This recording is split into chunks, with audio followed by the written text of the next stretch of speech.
Exquisite fun.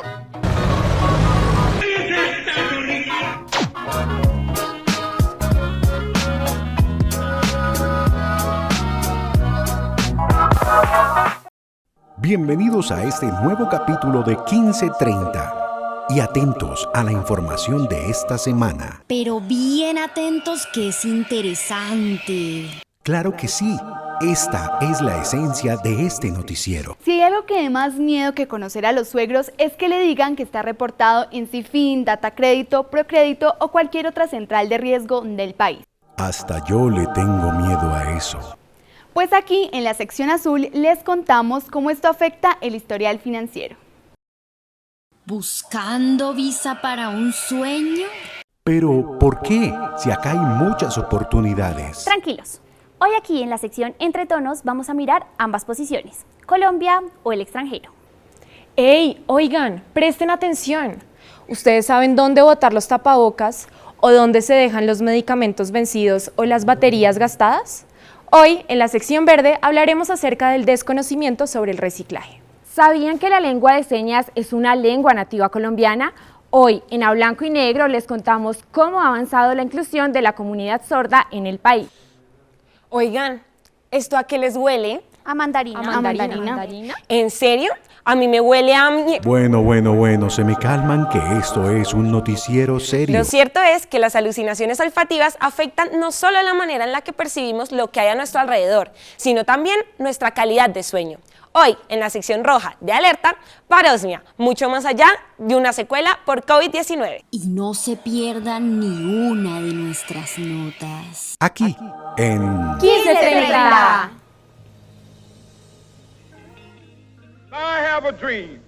Cerca de 10 millones de colombianos serían beneficiados por la ley Borrón y Cuenta Nueva, iniciativa que espera ser sancionada por el presidente de la República y que llega como salvavidas para que ponga sus finanzas en orden.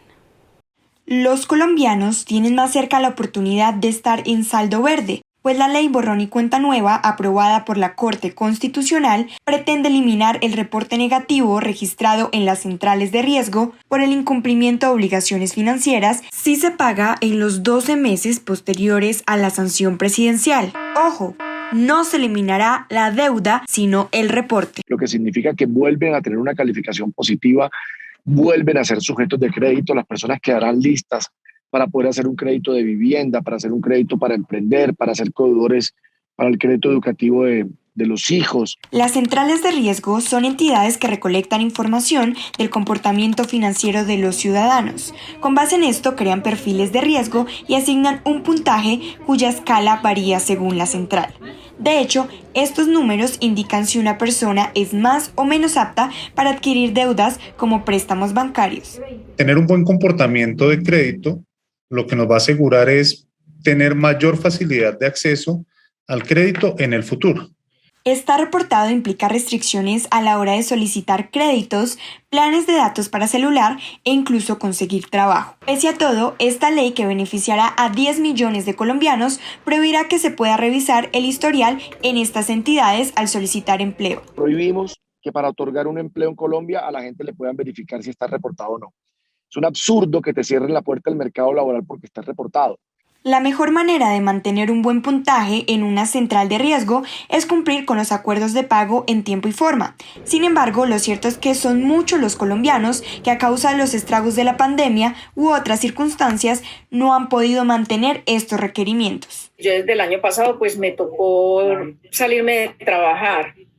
¿Por qué? Porque tengo problemas en mis manos, me operaron la mano derecha, un dedo gatillo que dicen ellos. Entonces, por ese motivo, no pude seguir laborando como antes. No tengo cómo pagar, cómo cubrir esas deudas. De ser sancionada la ley, Liliana podría negociar con las centrales de riesgo el valor de sus obligaciones y en un plazo de 6 meses posteriores al pago, su historial estaría limpio. Aunque parece ser un paso importante en la reactivación de la economía, hay quienes tienen dudas de su éxito. Nos dice, mire, se va a quitar el mal reporte y ya eso se va a ampliar el crédito altísimo.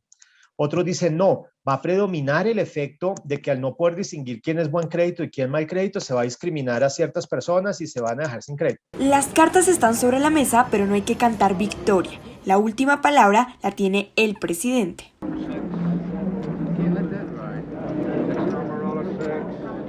¿Será que hay oportunidades para los jóvenes en Colombia? No, es mejor emigrar. Ay, no seas exagerada. Esperen, revisemos si la hay o no en este Entre Tonos. Por supuesto que sí las hay, basta con mirar las becas y ayudas que se ofrecen en el país. Por ejemplo, Jóvenes a la U es un programa que tiene 20.000 becas para acceder a educación superior. Creemos en ellos, en ellas, en su futuro y en sus sueños, y ellos van también a retribuir con esa pasantía social. Ese es el contrato social de la educación de los jóvenes de Bogotá, que hoy anunciamos felizmente ya como un hecho cumplido. Pero en realidad son muy pocas las oportunidades como la que mencionas. Debes tener en cuenta que la demanda es mucho mayor que la oferta e incluso al programa que dijiste se presentaron 88.000 personas, pero solo había 8.000 cupos para iniciar este proyecto. Pero ese es tan solo un pequeño ejemplo de todas las oportunidades que hay en el país. La beca Jóvenes Bicentenario, por ejemplo, te ayuda en habilidades técnicas y a la inmersión laboral. Y la Feria Expo Empleo también tiene 30.000 vacantes para personas con o sin experiencia laboral en cualquier área de desempeño. Pero, ¿cuáles son los salarios que ofrecen? ¿Realmente puede compararse con el irse a estudiar al extranjero y quedarse trabajando allá? Porque hay países como Canadá que han ofrecido 700 vacantes para colombianos en el exterior, y eso que no te estoy hablando de las oportunidades de estudio. Hace re buena idea venir porque pues hay muchas oportunidades para el futuro. Los salarios iniciales para los trabajos en Estados Unidos son normalmente mucho mayores que los que hay en Colombia. Como él, miles de jóvenes colombianos emigran cada año buscando un mejor futuro. Escucha esta experiencia y dime si no te gustaría irte. Creo que hay mayores oportunidades en el extranjero que en Colombia porque la ayuda financiera es mucho más grande y está disponible para diferentes estudiantes de diferentes ámbitos y no solo está enfocada en un ámbito en específico. Los entiendo a ellos y a todos los que se van, pero no debemos menospreciar las oportunidades que hay aquí en el país. Como jóvenes propietarios, que nos permite a las personas entre los 18 y los 28 años acceder a vivienda propia a bajos intereses. Jóvenes, está siendo particularmente duro el mercado laboral colombiano en los últimos años. Te recuerdo que la tasa de desempleo juvenil en Colombia ha venido aumentando, pues pasó de un 18,7% antes de la pandemia a un 23,1% en el trimestre entre febrero y abril de este año. Pero me parece que te estás cerrando a ver todas las posibilidades que tenemos a la mano. Deberías pensar en los jóvenes que se quieren quedar acá a construir un mejor país. Por eso somos un país que se podría llamar a sí mismo como un lienzo en blanco, que tenemos muchísimas posibilidades y que en realidad depende de nosotros los jóvenes el tomar las riendas de nuestro país y aprovechar todas estas oportunidades que nos han sido negadas por tanto tiempo. Pero sí le pediría a las personas que hacen eso y que se quedan a trabajar por fuera que de cualquier manera ayuden a contribuir al país, y hay muchísimas formas, o sea, no necesariamente hay que, no sé, tener temas de exportación a Colombia, pues no. Bueno, pues dejémosle este debate a quienes nos están mirando. Comenten en nuestras redes sociales qué opinan al respecto. Los leeremos.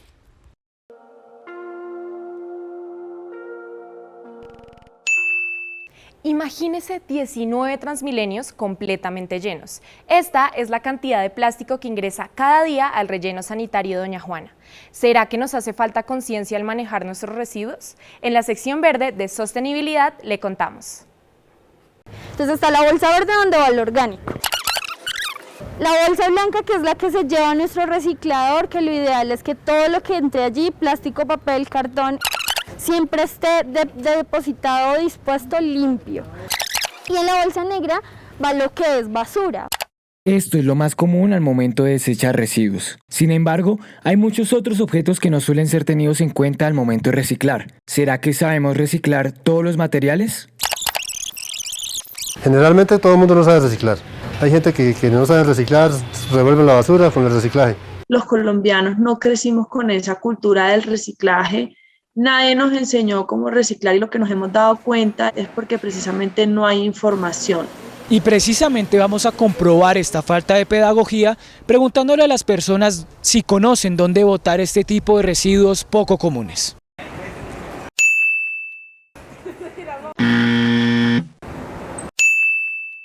El medicamento iría en el no aprovechable y la tableta en el reciclable.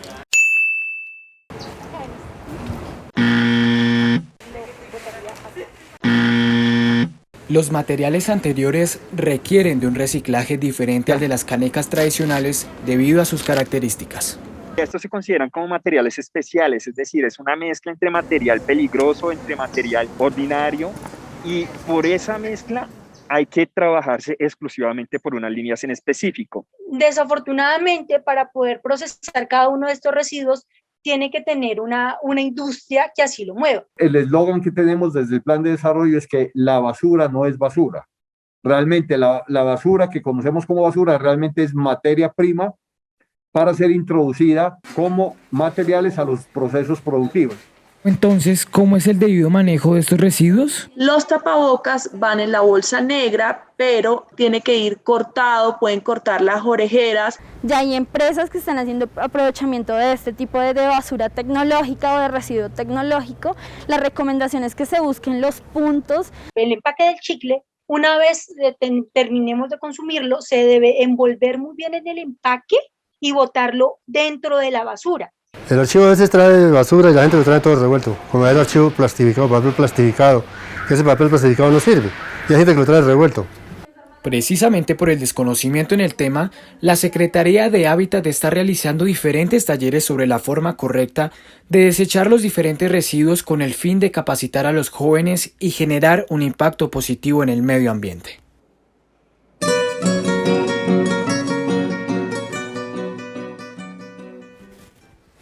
En septiembre se celebra el Día Internacional de las Lenguas de Señas. En Colombia fue prohibida por 60 años e incluso se reconoció oficialmente hasta 1996.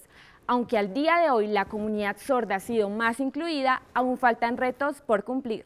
Saliendo atrás Cuadrado para levantar la pelota. Viene Cuadrado, toca corto Cuadrado, dejó el barrota para ver Aguilar.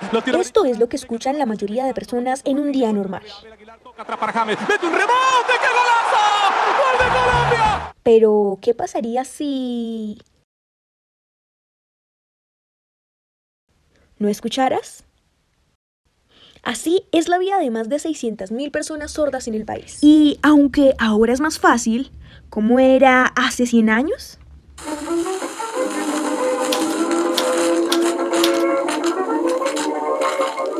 Aunque en los años 20 surgieron institutos en pro de la comunidad sorda, la lengua de señas se transmitía de forma clandestina y en algunos colegios se maltrataba a quienes intentaban comunicarse así.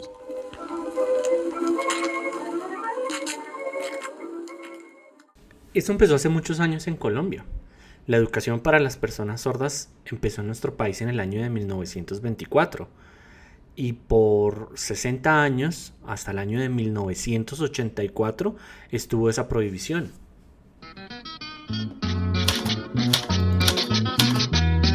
Para los años 50, líderes de la comunidad sorda luchaban por reivindicar sus derechos.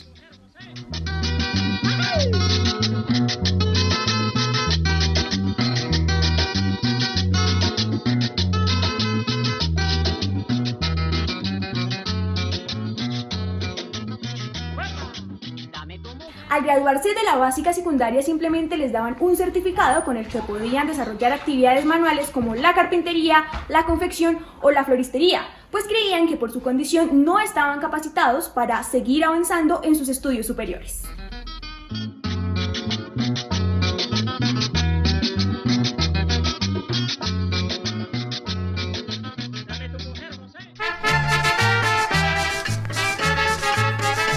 A pesar del rechazo, la creación de la Federación Nacional de Sordos de Colombia en los años 80 fue muy importante, pues marcó un antes y un después en la inclusión de las personas sordas en Colombia. En ese momento no se había reconocido oficialmente la lengua de señas aquí en Colombia, no había una ley que la reconociera. Así que en ese tiempo había una metodología, un modelo que se llamaba comunicación total. Y esto significaba que se hacía oralización y lengua de señas a la vez, pero la primera lengua era la oralización, el español, que era lo principal, y la lengua de señas servía como apoyo a esta lengua. Para el año 1996, la lengua de señas fue reconocida oficialmente. Gracias a esto, la comunidad sorda pudo empezar a usarla con libertad. Otro logro importante también fue la inclusión de esta lengua en los colegios. reconocimiento de la lengua de señas en nuestro país mediante la Ley 324, que precisamente en octubre de este año cumple 25 años, es un instrumento muy, muy importante, ¿no? El reconocer la lengua de señas nos permite entonces reconocer la lengua de señas en los espacios educativos, reconocer la lengua de señas dentro de los espacios culturales, reconocer la lengua de señas en términos de accesibilidad. En el 2016, debido a su importancia y riqueza gramatical, se reconoció a la lengua de señas colombiana como lengua nativa. La lengua de señas ha trascendido hasta la educación superior. No obstante, la comunidad sorda sueña con el día en que la comunicación inclusiva sea una realidad en cualquier espacio.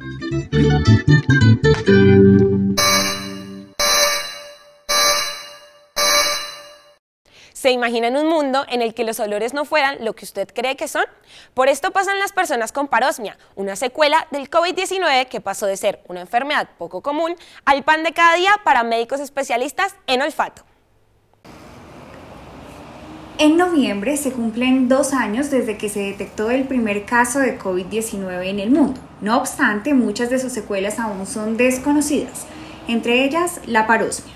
Dentro de las alteraciones que podemos tener nosotros con respecto al sentido del olfato, una de las que más se está presentando ahora es oler lo que no corresponde a lo que tenemos al frente de nosotros.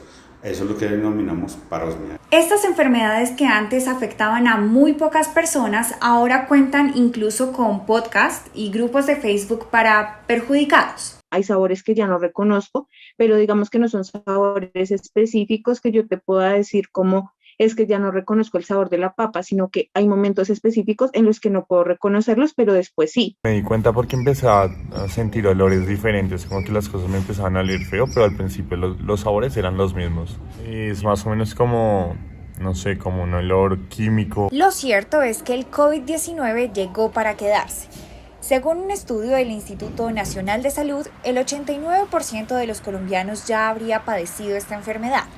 Con respecto a la parosmia, en Colombia las cifras ni los estudios son concluyentes hasta el momento. Hablar de porcentajes, aún no hay estudios formales que nos digan, pero pues en la consulta mía, por decir algo, se ha incrementado en más de un 20%. Las afectaciones como la anosmia, la hiposmia o la parosmia se presentan más o menos en el 3 al 20% de la población mundial. Las afectaciones cardíacas y pulmonares son las más frecuentes en este momento. Son más de 50 los síntomas que han sido reportados luego que un paciente contrae COVID-19. Entre ellos, y los más comunes, son pérdida y recuperación tardía del gusto y el olfato, fatiga y ahogo, dolor de cabeza y pérdida del cabello. Sin embargo, las alteraciones neurológicas también han sido secuelas relevantes. En los nervios periféricos se pueden presentar 2 tipos de daño. El daño sobre el plejo solar o el plejo autonómico, que es el que maneja nuestros órganos y todo esto, pero también el sistema nervioso periférico puede alterarse. Las afectaciones a nivel emocional y su rehabilitación son 2 de los grandes puntos a considerar, más si se ha tenido parosmia. El insomnio y muchos trastornos del sueño puedan ser más emocionales que físicas por daños directamente. Hay trastornos de ansiedad o el estrés postraumático que pueden presentar, sobre todo las pacientes o las personas que estuvieron mucho tiempo prolongado en UCI. No hay que olvidar que en torno a estas secuelas rondan mitos y desaciertos, pero lo ideal siempre es consultar a un experto en el tema que le oriente a evitar aquello que no huela bien.